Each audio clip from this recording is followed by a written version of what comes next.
नमस्कार, आप देख रहे हैं हमारी खास पेशकश आपका बजट 2023 से क्या उम्मीदें हैं, क्या उम्मीदें रखनी चाहिए, क्योंकि अब ये देखना होगा कि एग्रीकल्चर, फर्टिलाइज़र, केमिकल्स को लेके क्या घोषणाएं हो सकती है। इस पूरे आधे घंटे में हम चर्चा करेंगे कि क्या एक्सपेक्टेशन हम सबको रखनी चाहिए हमारे वित्त मंत्री से, जो बजट की घोषणा जल्द ही करने वाली है। और हमारे खास मेहमान हमारे साथ जुड़ चुके हैं mister Rajesh Agarwal, managing director insecticide India के। मिस्टर अग्रवाल, आपका बहुत बहुत स्वागत है। Thank you.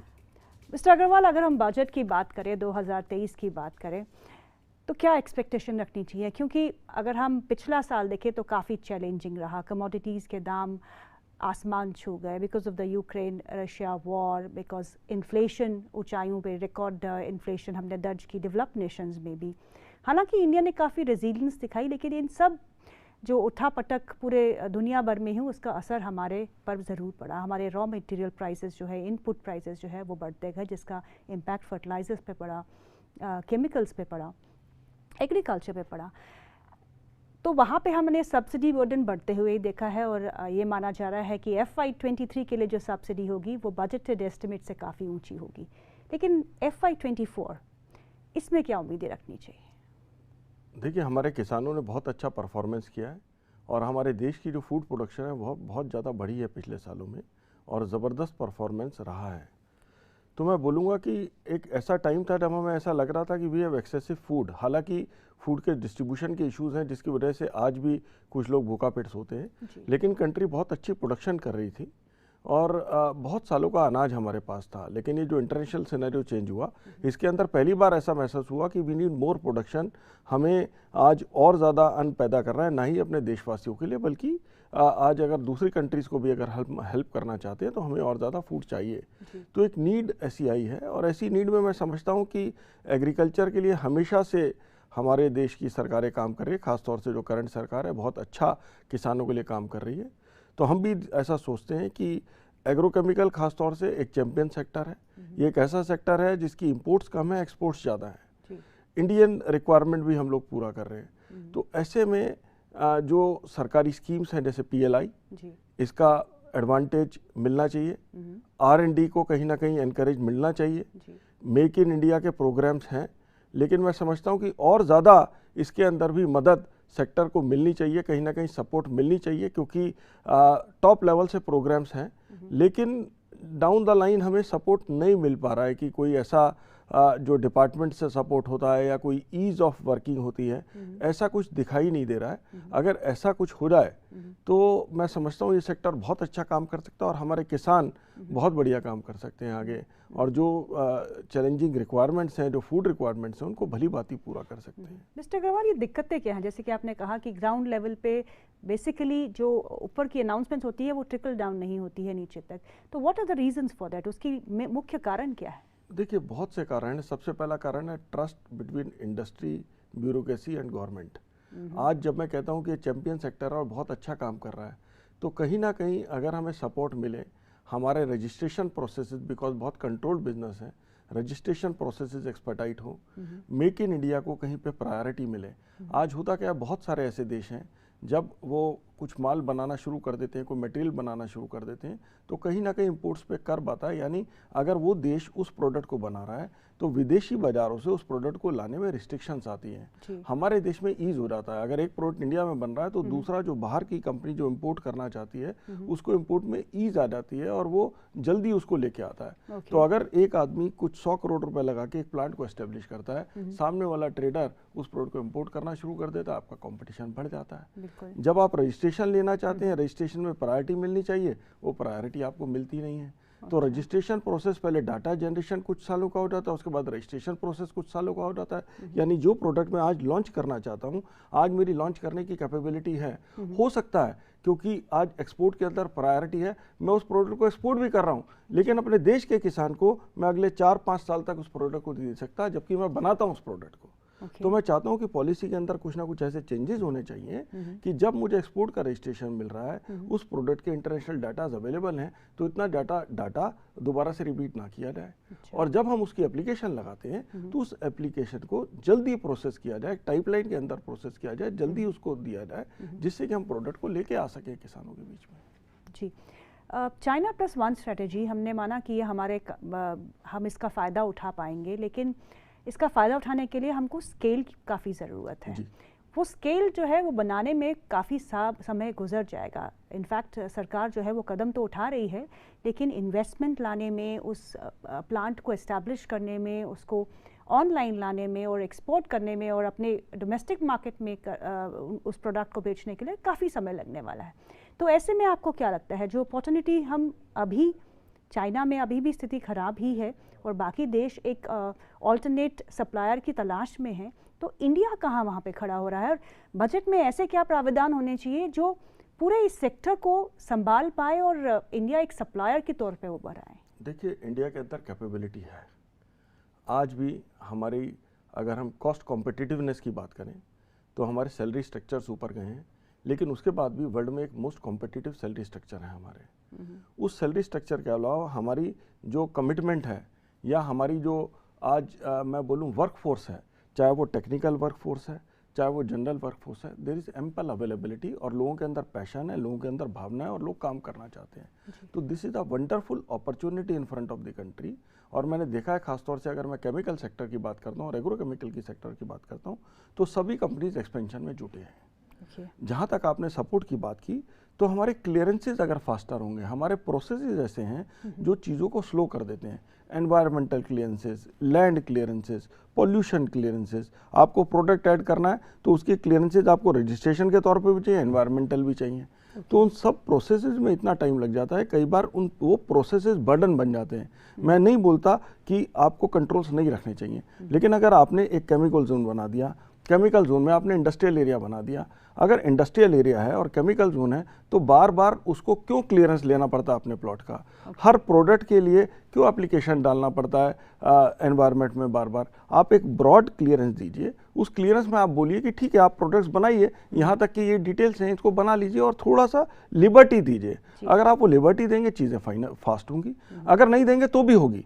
It's like walking on a expressway और walking on a road where which is full of pits and speed breakers. तो अभी हमें एक्सप्रेस वे नहीं मिल रहा, अभी हम टूटे हुए रोड पे चल रहे हैं, स्पीड ब्रेकर्स बहुत सारे हैं, लेकिन फिर भी खुशी की बात यह कि देश तरक्की कर रहा है। आज मोदी जी ने एक आइडिया दिया, मेक इन इंडिया, लोगों ने बहुत पॉजिटिव लिया, बहुत इन्वेस्टमेंट लगा रहे हैं। ऐसी उम्मीद है कि जो सिचुएशन है वो इम्प्रूव करती रहेंगी और एक अच्छा खुला मैदान मिलेगा। खुला मैदान मिलेगा तो बढ़िया इंडस्ट्री करके दिखाएगी।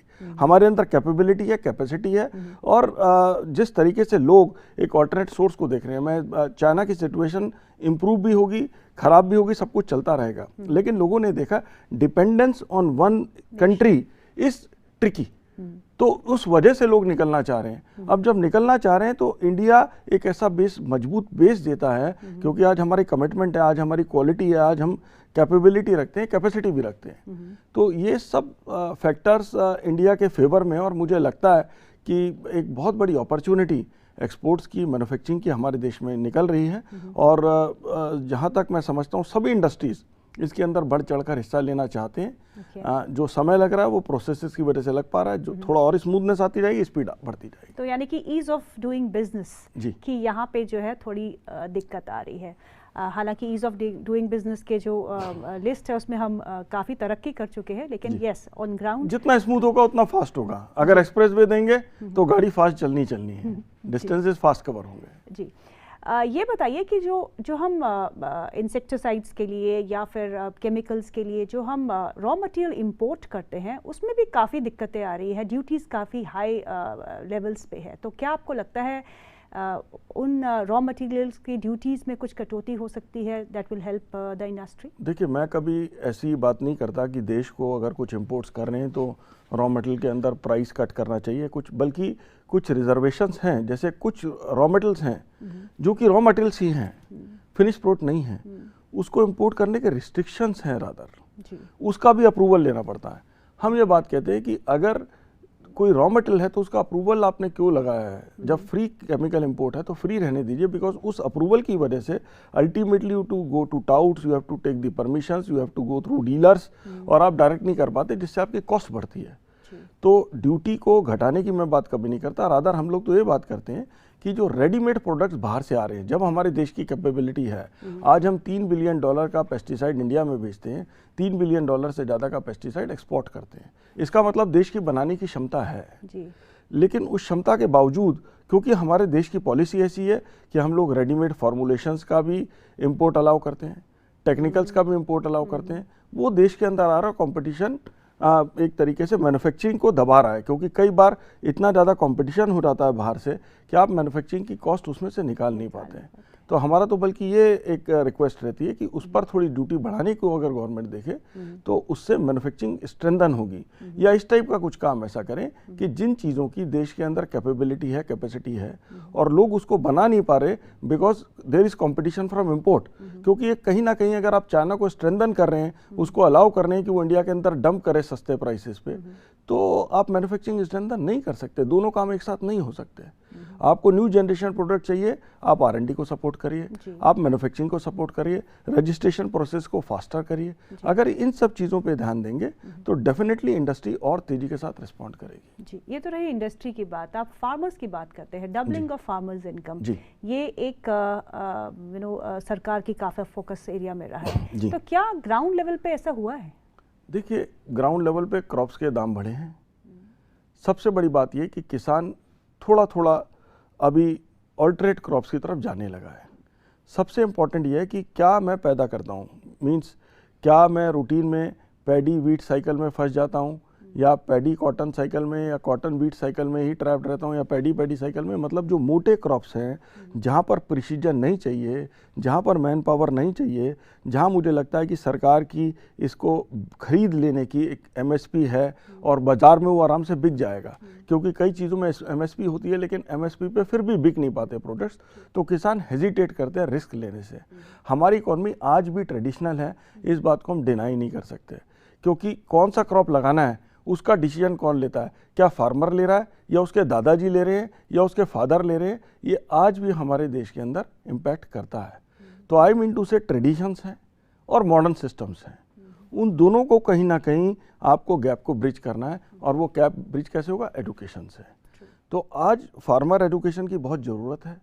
एज कंपनीज हम लोग एफर्ट करते हैं कि किसान आगे आए, नई किस्म की क्रॉप्स लगाए, और हमारे देश की जैसी नीड हुई है उस तरीके से किसान ने अपने अंदर बदलाव भी लाया है। मैं नहीं कहूँगा कि नहीं हो रहा, क्योंकि आप अगर देखेंगे पिछले 2 दशकों में हमारी खास तौर पे वेजिटेबल खाने की रिक्वायरमेंट्स बहुत बढ़ी हैं, तो हमारे देश ने के किसान ने वेजिटेबल को पैदा किया है, फ्रूट्स की तरफ जा रहे हैं, हॉर्टिकल्चर की तरफ जा रहे हैं, नए नए क्रॉप्स की तरफ जा रहे हैं, लेकिन वो परसेंटेज ऑफ फार्मर थोड़ी कम है, ट्रेडिशनल खेती की परसेंटेज थोड़ी ज़्यादा है। तो मैं समझता हूँ कि क्रॉप चेंजेस होंगे, नए प्रोडक्ट्स के अडॉप्शन होंगे, नए लॉन्चेज होंगे, न्यू टेक्नोलॉजीज आएंगी, क्योंकि हमारा देश आज भी बहुत हद तक जेनरिक है और वर्ल्ड में भी 2/3 मार्केट जेनरिक है।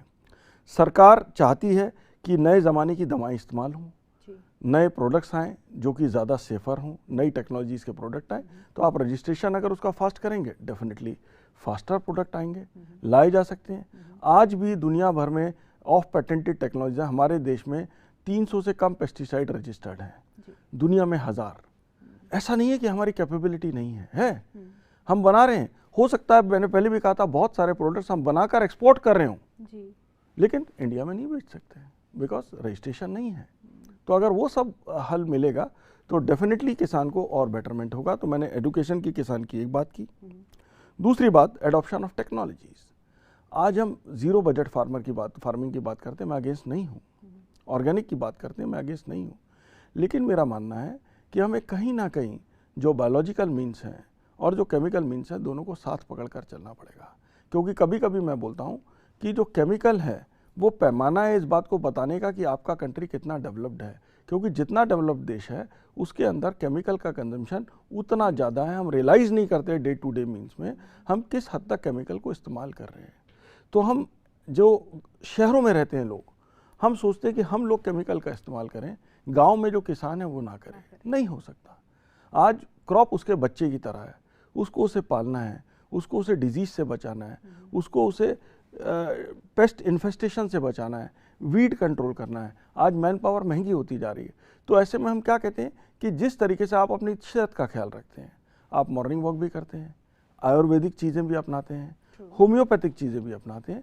तो उसी तरीके से किसान अगर बायोलॉजिकल को अपनाएं, बायोलॉजिकल चीज़ों को इस्तेमाल करें, अपनी सॉइल स्ट्रेंथन करें, फर्टिलाइज़र की कंजम्पशन कम होगी, अपनी प्लांट की स्ट्रेंथ बढ़ाए, डिजीज रेजिस्टेंस आएगा, तो आपको दवा कम लगानी पड़ेगी। But you can not walk on extreme paths. आप बोले पूरा ऑर्गेनिक हो जाओ, आप बोले पूरा इनऑर्गेनिक हो जाओ, दोनों एक्सट्रीम पाथ हैं। आपको बीच का एक मध्यम पथ लेके चलना है, जहाँ पर हर चीज़ को आप इस्तेमाल करते हुए चलेंगे। जैसे आप अपनी सेहत का ख्याल रखते हैं, क्योंकि बुखार हो गया तो मैं मॉर्निंग वॉक के लिए नहीं जा सकता, और बुखार हो गया तो मैं खाली आयुर्वेदिक चीज़ें खा के जल्दी रुकता नहीं हूँ, मुझे डॉक्टर को जाना ही पड़ता है। तो इसी तरीके से आपको केमिकल का इस्तेमाल करना है, बायोलॉजिकल प्रोडक्ट्स का इस्तेमाल करना है, उसको करते हुए चलेंगे तो ज़्यादा प्रैक्टिकल रहेगा। इंडिया के अंदर आज भी बहुत सारे हिस्से हमारे देश के ऑर्गेनिक है बाय डिफ़ॉल्ट, क्योंकि चीज़ें वहाँ पहुँच नहीं रही है। तो हमें उन किसानों की प्रोड्यूस को एनकरेज करना चाहिए। एज अ कंज्यूमर हम क्या सोचते हैं कि जो जितना सुंदर लग रहा है वो उतना ज़्यादा ऑर्गेनिक है। हम ये भूल जाते हैं कि अगर मैंने अपने बच्चे को वैक्सीनेट नहीं किया तो how can he be healthier than the other boy who is vaccinated. तो कहीं ना कहीं दवा की ज़रूरत तो है, बट किस तरीके से, अगर मुझे रियली ऑर्गेनिक खाना है तो ऑर्गेनिक जो जोन्स हैं इंडिया के अंदर, ऑर्गेनिक एरियाज़ हैं जो अपने आप ऑर्गेनिक हो गए, अगर उन किसानों के सामान को खरीद के या उन किसानों का सामान मार्केट तक पहुंचाया जाए तो ज़्यादा प्रैक्टिकल है। इनऑर्गेनिक जोन्स को हम ऑर्गेनिक में कन्वर्ट करने की कोशिश करें, थोड़ा डिफ़िकल्ट टारगेट है, डिफ़िकल्ट चीज़ है, क्योंकि प्रोडक्शन को इम्पैक्ट आ रहा है। तो मैं हमेशा ये कहता हूँ कि दो टेक्नोलॉजीज़ को साथ लेके चलेंगे, डेफिनेटली चीज़ें आएंगी। और जो मैं R&D की बात कर रहा था, R&D को गवर्नमेंट की तरफ से इनकरेजमेंट रहेगा, नए सॉल्यूशंस आएंगे। बिकॉज जब एग्रोकेमिकल इन्वेंशन हुआ था तब साइंटिस्ट के दिमाग में एक चीज़ थी कि जो चीज़ जितने दिन तक ज़्यादा असर करेगी वो उतनी अच्छी है। ये एक हमारी कॉमन चीज़ भी भावना है कि भाई लड़ने की क्षमता ज़्यादा है, ज़्यादा अच्छी है। बट वी रियलाइज कि कहीं ना कहीं जो दवा रेसिड्यूज जिसके ख़त्म नहीं हो जाते वो हमारी फूड चेन में आ जाती है। तो उसको देखकर अब टाइम बदल गया, बहुत लो डोसेज की दवाएं आनी शुरू हो गई, बहुत कम AI जाता है, और जो जाता है वो जल्दी से 4 या 5 दिन के विंडो में ख़त्म होने लगता है। यानी उस प्रोडक्ट की PHI या उसको अगर आपको किसी फ्रूट पर या किसी वेजिटेबल पे पेस्टिसाइड स्प्रे हुआ, उसको 3 दिन 4 दिन बाद आप कंज्यूम कर सकते हो, क्योंकि उसके ऊपर जो रेसिड्यू है वो ख़त्म हो जाता है। तो अगर इन नए ज़माने की चीज़ों को एनकरेजमेंट मिले, गवर्नमेंट ट्रस्ट करे कि इंडिया बना सकता है। क्या होता है, 2 टाइप की लॉबिंग हो जाती है। जो इन्वेंटर्स हैं वो कई बार ये कहना शुरू करते हैं भाई India can not make it, तो आप इंडिया को इनकरेज ना करो। अरे भाई, अगर आप टेस्ट तो कर लो, ट्रायल तो कर लो कि बना सकते हैं कि नहीं बना सकते हैं। आज ऑलरेडी हमने प्रूव कर दिया है कि हम जितना इंडिया में बेच रहे हैं उससे ज़्यादा बाहर बेच रहे हैं। नए जनरेशन की सारी चीज़ें बना रहे हैं, और बहुत सारे इन्वेंटर्स को बिकॉज कॉस्ट कॉम्पिटिटिवनेस की वजह से हम बना के ऑलरेडी दे रहे हैं। तो अगर आप इसको एनकरेज करेंगे तो डेफिनेटली नए सॉल्यूशंस किसान को मिलेंगे, और नए सॉल्यूशंस मिलेंगे तो कहीं ना कहीं उसका जो ओवरऑल केमिकल कंजम्पशन है वो डाउन आएगा। चाहे वो फर्टिलाइजर्स में आपके सामने एग्जांपल है, जिस तरीके से अभी नैनो यूरिया या नैनो नाइट्रोजन है, अभी फॉस्फोरस, पोटाश, बहुत सारी चीज़ों पे काम चल रहा है, इंडस्ट्री बहुत सारे काम कर रही है।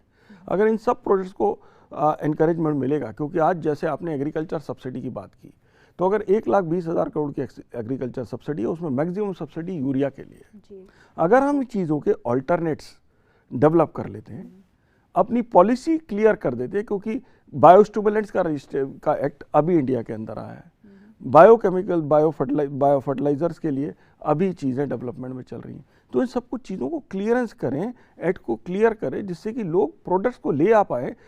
उससे ना ही सिर्फ एग्रोकेमिकल की बल्कि फर्टिलाइज़र, जो रूटीन ट्रेडिशनल फर्टिलाइज़र है, जिसको किसान को आदत है बोरे भर भर के खेत में डालने की, क्योंकि वो शायद कहीं ना कहीं कन्वर्ट नहीं हो पाता। आप कुछ बैग्स ऑफ यूरिया आप खेत में डाल देते हैं, बट वो नाइट्रोजन प्लांट को मिल नहीं पाता, बहुत तो ऐसे ही सॉइल में रह जाता है या सीपेज कर जाता है।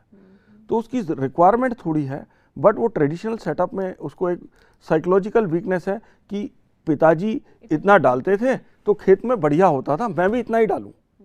तो सॉल्यूशंस नए आएंगे तो डेफिनेटली एजुकेशन बहुत तेज़ी से फैल रही है, देना पड़ता है सबको, लेकिन अगर एक मैसेज देने की कोशिश करते हैं, मुझे याद आता है गवर्नमेंट का कैंपेन, हम सब गाड़ी में पेट्रोल डालाते थे, वी ऑल आर एजुकेटेड, और वो हिला हिला के गाड़ी को आपको बताता था भाई अब पूरा हो गया, देखो अब मैंने हिला दी, अब पूरा हो गया, वरना तो आपका टैंक पूरा नहीं भरा।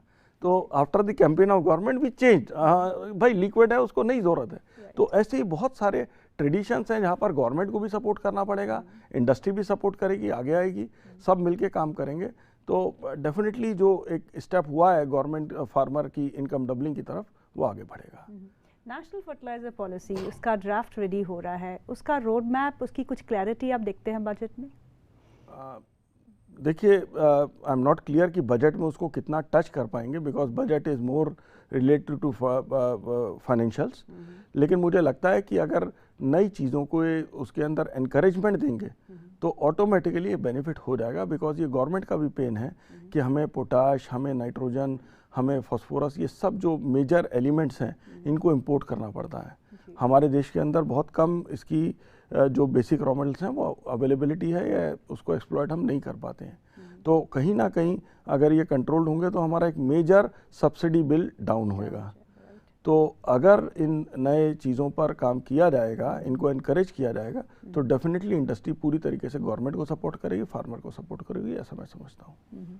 वेयर हाउसिंग एक इशू रहा है इंडिया में। हम पेरिशेबल आइटम्स तो हमारे मतलब जितने कंज्यूमेबल है उससे बहुत ज़्यादा होते हैं जो फेंकने पड़ते हैं। फूड प्रोसेसिंग इंडस्ट्री उतनी डेवलप नहीं है इंडिया में जितनी होनी चाहिए। इन पे क्या स्टेप्स जो है वो सरकार ले सकती है? छोटी छोटी अनाउंसमेंट्स तो आती है, लेकिन एक फुल फ्लेज्ड एक प्लान के साथ हम कभी नहीं आते। ठीक है, अगर थोड़ा सा और बढ़िया से डेवलप, देखिए स्कीम्स गवर्नमेंट ने दी थी पास में, लोगों ने बेनिफिट भी लिए, वेयर हाउसेस खोले, कोल्ड चेन्स बनी, सेटअप हुए। एनकरेजमेंट को कम ना करें, कंटिन्यूस रखें, क्योंकि हमारे देश में इतनी ज़्यादा पॉपुलेशन, इतने बड़े एरियाज़ हैं, कंटिन्यूस एफर्ट आपको करना पड़ता है। अगर कहीं भी, मैं तो सबको कहता हूँ कि अगर बिजनेस में, अगर लाइफ में आप कहीं भी चीज़ छोड़ देंगे कि बस हो गया, मैं परेशान हो गया, अभी रिजल्ट नहीं आ रहा, तो हो सकता है रिजल्ट आने के लिए बिल्कुल आप लास्ट मोमेंट पे हैं और आखिरी धक्का नहीं लगा। तो effort has to be continuous. तो गवर्नमेंट की जो अच्छी पॉलिसीज हैं उनको बंद ना करें, उनको रीजनेबली एग्जामिन करें, एग्जामिन करके क्या उसमें और इम्प्रूव किया जा सकता है, उसके इम्प्रूवमेंट की तरफ चलें। वो स्कीम्स, वो पॉलिसीज़ रहेंगी, लोग एनकरेज होंगे तो काम बढ़ता चलेगा, मुझे लगता है। और जहाँ तक हैबिट्स हैं, यस, फूड हैबिट्स हैं हमारे देश की, वो भी हमें देखना पड़ेगा। मुझे याद है कि पिछले दिनों में मैं इजिप्ट था, अब वो टमाटोज बहुत खाते हैं, उनके यहाँ टमाटो का प्रोडक्शन बहुत होता है, तो जब सस्ता होता है तब भी तो वो सैलेड में पहले प्लेट भर के टमाटोज काट के रख देते हैं कि भाई ये तो हमारा नेशनल फूड है, इसे खाना ही होगा। तो कंजम्पशन कई चीज़ों की इस तरीके से अगर चेंज भी हो सकती है, अगर सोचा जाए, चीज़ें की जाएँ। लेकिन अगर गवर्नमेंट की स्कीम्स कंटिन्यू रहेंगी, डेफिनेटली लोग एनकरेज होंगे, इंडस्ट्रियलिस्ट आगे बढ़ेंगे और चीज़ें करेंगे, मुझे ऐसा लगता है। प्राइवेट पार्टिसिपेशन बहुत ज़रूरी है। जब हम ये बात करते हैं कि इंडिया को $7 ट्रिलियन की इकॉनमी बनना है 2030 तक, तो हमको अपने जो रूरल एरियाज़ है वहाँ पे अपलिफ्टमेंट चाहिए, सोशियो इकोनॉमिक अपलिफ्टमेंट चाहिए, और उसके लिए सरकार को कदम उठाने पड़ेंगे। Private participation is really absent. तो पब्लिक प्राइवेट पार्टिसिपेशन को कैसे प्रमोट कर सकते हैं? देखिए, ट्रस्ट इसके अंदर एक बहुत बड़ा फैक्टर है। आपको देखना पड़ेगा कि किन लोगों के साथ जाते हैं, कैसे जाते हैं, किस टाइप की इंडस्ट्री, किस टाइप का लेवल, कैसे आपको अपने स्कीम्स बनाने और कैसे करना है। तो गवर्नमेंट लेवल के डिसीजंस हैं, लेकिन अगर गवर्नमेंट वो डिसीजंस लेती है कि yes we have to encourage, we have to do it. जैसे मैं कई बार बोलता हूँ, अगर जोन्स डिवाइड कर दें, स्टेट्स डिवाइड कर दें, स्टेट को डिफरेंट ऑलरेडी डिवाइडेड है, उस एरियाज़ में इंडस्ट्रीज़ हैं, अगर उन इंडस्ट्रीज़ की मीटिंग की जाए कि एरिया अपलिफ्टमेंट करना है, आप क्या कंट्रीब्यूट कर सकते हो, और फोकस तरीके से की जाए, तो क्यों नहीं होगा। आज CSR जैसे एक्टिविटी है, हम सब करते हैं ओपनली, हम पूरे देश में करते हैं। We don't keep a restriction कि यहाँ मेरा प्लांट है, केवल इसके पास ही करूँगा, यहाँ मेरा ऑफिस है, कई बार थोड़ा दूर भी कर डालता हूँ। लेकिन अगर फोकस तरीके से चीज़ें की जाएँ और इसी तरीके से डेवलपमेंट एक्टिविटीज़ को भी फोकस, अगर कुछ एरियाज़ एलोकेट किए जाएँ इंडस्ट्रीज़ को उनके साइजेस के हिसाब से, और उसके साथ गवर्नमेंट मिलके पॉजिटिव कंट्रीब्यूट करके काम करे, तो क्यों नहीं PPP मॉडल हो सकते हैं। But we have to see, we have to trust कि यस, एक दूसरे को कि हम लोग करेंगे, साथ मिलके काम करेंगे, काम होंगे। लेबर क्राइसिस एक मेजर इशू आ रहा है एग्रीकल्चर एरियाज़ में, रूरल एरियाज़ में, जहाँ पे जो किसान के बच्चे हैं वो खेती करना नहीं चाहते और वो अर्बन एरियाज़ में शिफ्ट हो रहे हैं। तो ये क्राइसिस को कैसे मतलब हाउ टू एड्रेस दिस? देखिए, खेती के अंदर चेंज आएगा। अभी हमारा जो एग्रीकल्चर का कंट्रीब्यूशन लगभग बोलते हैं 18% ऑफ जीडीपी, अच्छा कंट्रीब्यूशन है, but what is the quantum of working population engaged into this trade? If they are 60%, then 60% people are contributing 18%। इसका मतलब कितना कम कंट्रीब्यूशन है। तो कहीं ना कहीं हमें अपनी साइकोलॉजी में चेंज करना पड़ेगा, कहीं ना कहीं सिस्टम्स के अंदर बदलाव आएगा।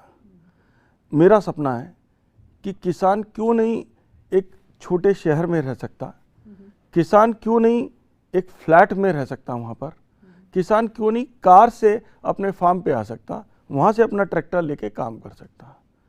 तो जो ये सपना है, मुझे ऐसा लगता है कि अगले आने वाले कुछ दशकों में शायद ये सही होगा किसान के वर्किंग स्टाइल में, क्योंकि जब तक आप किसान का बच्चा अगर वो पढ़ रहा है और उसने शहर के या दूसरे बच्चे देखे हैं, आज टीवी सब जगह है, सब लोग सब कुछ देख रहे हैं, सब एक्सेस है, मोबाइल आज हर एक किसी के साथ में, किसी को सिखाना नहीं पड़ा, आज सब लोग एडवांस मोबाइल्स यूज़ कर रहे हैं। तो आज फैसिलिटी है, हर एक कोई डेवलप करना चाहता है। तो मुझे ऐसा लगता है डेवलपमेंट को रोकना नहीं चाहिए। हालांकि एग्रीकल्चर के अंदर ऑटोमेशन लगेगा, मैन पावर, जहाँ तक आपने कहा, it's not only children of farmer, it's also the man power which was coming for agriculture from different zones. जैसे बिहार से आते थे लोग, ईस्टर्न यूपी से आते थे, यूपी के दूसरे पार्ट से आते थे, नेपाल से भी आते थे। तो ये मैन पावर की जो पलायन था, ये कहीं ना कहीं जब गवर्नमेंट स्कीम्स आई, मनरेगा जैसे स्कीम्स आए, गवर्नमेंट ने दूसरे स्कीम्स दिए, उससे उनका पलायन कम हुआ है। क्योंकि अगर गांव में बैठ के मुझे काम मिल रहा है तो मुझे शायद बाहर जाने की ज़रूरत नहीं है, अगर मेरी इनकम बड़ी नहीं हो रही। तो मुझे लगता है कि एग्रीकल्चर के अंदर जिस तरीके से एग्रीकल्चर अभी होता है, उसमें ये एक वक्त है जिसके अंदर एक ये चेंज आने की ज़रूरत है, ऑटोमेशन होगा। यस, किसान के बच्चों को किसानी में लाना एक बड़ा चैलेंज है।